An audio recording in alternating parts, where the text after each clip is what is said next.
তুমি তো হলে আইছি সাকিবের মুভিটা দেখতে আমার টাকাটাই লস হয়ে গেছে। মানে এই ছবি থেকে আমি কোনো লোকজনই দেখি না, দর্শকই নেই। পুরো ছবির কাহিনীটাই খারাপ। সাকিব খানকে আমরা ভালোবাসি, এই না যে সাকিব খান যে কোনো গল্পটা দিলেই আমরা সেই গল্প মেনে নেব। একদম বাজে, একদম বাজে। না একটু সাকিব ভাই কিনা একটা প্রশ্ন আছে, আমার লাভ লস কোনোটাই না। আমি যে এই মধুমিতা হলে আইছি সাকিবের মুভিটা দেখতে আমার টাকাটাই লস হয়ে গেছে। সাকিব খানের ভক্ত হইলে সাকিব ভাই টাকাটা ভাই যত না না সাকিব খান, আপনি সাকিব খানের ভক্ত না। আপনি সাকিব খানের ভক্ত হলে আপনি খারাপ রিভিউ দিতে পারতেন না। নিজের ভিতরে যেরকম কনফিডেন্স নিয়ে আসছিলাম নাচকুমোটা দেখবো অনেক ভালো লাগবো, ঠিক আছে, কিন্তু সেরকম ছবিটা দেখে মজা পাইতেছি না। ঠিক আছে, মনে সিন লাস্ট পর্যায়ে হইতে পারে প্রিয়তম এতটা মজা পাই নাই। লাস্টে দেখে যখন সিন দেখছি একটা গান ছিল বা কিছু কাহিনী ছিল, অনেকটাই ভালো লাগছে, ঠিক আছে, কিন্তু এতটা ভালো লাগতেছে না। মনে হয় লাস্টে কিছু রাখছে আমাদের জন্য, ঠিক আছে, লাস্টের ছবিটা ভালো লাগতে পারে। তাকে আমার কাছে ভালো লাগে নাই, বিশেষ করে আমরা ইন্ডিয়ান নায়িকা পছন্দ করি। ইন্ডিয়ার হয়তো কোয়েল মল্লিক বা পূজা চেরি যুগি কিন্তু একজন নায়িকা হলে ছবিটা মানে ফাটাফাটি একটা ছবি। তো আমরা সাকিব ভক্ত, ঠিক আছে, কিন্তু ছবিটা দেখা প্রত্যেক বছর ছবি দেখতে, ঠিক আছে, আমরা মানে এনজয় করে যাই। ঠিক আছে, সাকিব খানের মুভি আমাদের কাছে খুবই ভালো লাগে। মানে আমরা কি বলবো, আর যেই দর্শক হয়, যেই লোক হয়, মানে এই ছবি থেকে আমি কোনো লোকজনই দেখি না, দর্শকই নেই। টিকিটকারী মানে নিশ্চিন্তায়, ঠিক আছে, মানে নাটক এর থেকে নীলের নাটক দেখি না, ফারান নাটক দেখি না, মানে আমাদের কাছে আর বেশি ভালো লাগে। আর সাকিবের ছবি করলো মানে একদম বাজে একটা ছবি। আমি এই যে নবাব দেখছি, চালবাজ দেখছি, প্রিয়তম বলছে, আমরা তো ওই ছবি নিয়ে আমরা বিতর্ক করি নাই, করছি সমালোচনা করছি, বলি নাই, কিন্তু এই ছবি দেখে আমরা সমালোচনা কি কারণে বলতেছি।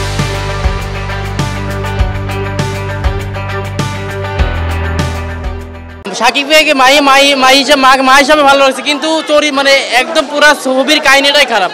মানে সাকিব খানকে আমরা ভালোবাসি, এই না যে সাকিব খান যে কোনো গল্পটা দিলেই আমরা সেই গল্প মেনে নেব।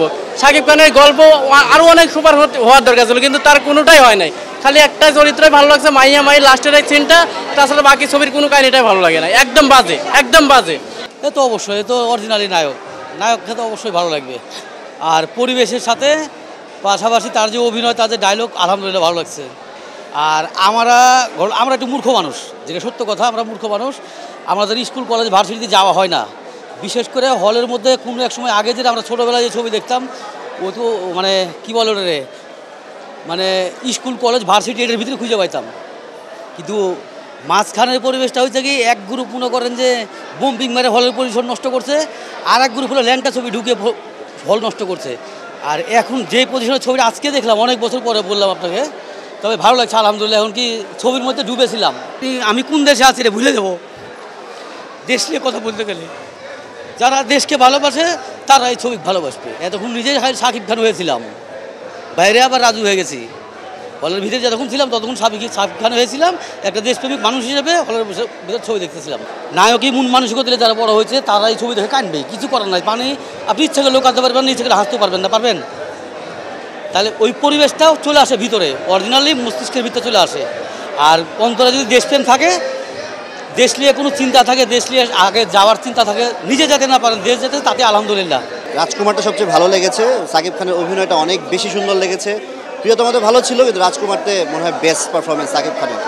মা হিসাবে আসলে এটা মানে সারপ্রাইজিং ছিল। আর লাস্টের যে লুকটা, আসলে আমি বলবো না, স্পয়লার দিব না, বাট লাস্টের লুকটা অসাধারণ ছিল, খুবই মেকআপের অনেক সুন্দর কাজ করেছে, ভালো লাগছে। এবং হিরো বলতে যদি বলা হয়, বেস্ট হিরো সাকিব খান, এটা আর ভাষায় প্রকাশ করা যায় না। ফ্যামিলি নিয়ে দেখার মতন সুন্দর ছবি।